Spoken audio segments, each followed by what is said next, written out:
नमस्कार दर्शक बंधु आज भाग्यर सिंदूर धारावाहिक देखा मिलिब एक जबरदस्त ट्विस्ट।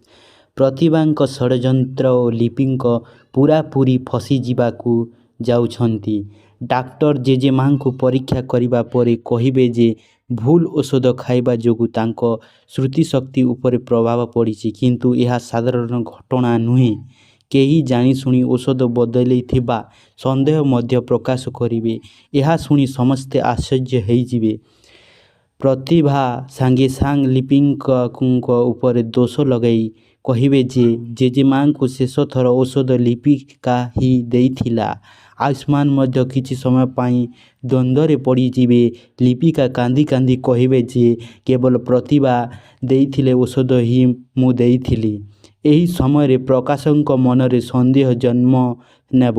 से घरर सीसीटीवी फुटेज देखा कहिबे। यह शुणी प्रतिभा मुहरे रंग बदली जाए, कारण से जानिछंती सत्य बाहरी आसीपारे।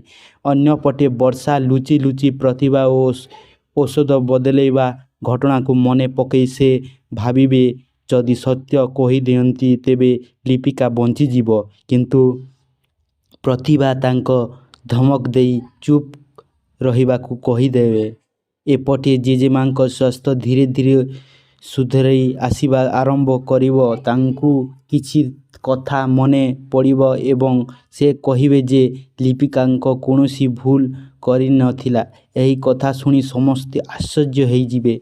आसंता एपिसोड देखिबाकू मिलिबो प्रतिभा समस्त षड्यंत्र धीरे धीरे पादकू आसीबो। आरंभ करी आयुष्मान लिपिका निर्दोषता प्रमाण खोजिबा आरंभ करिवे।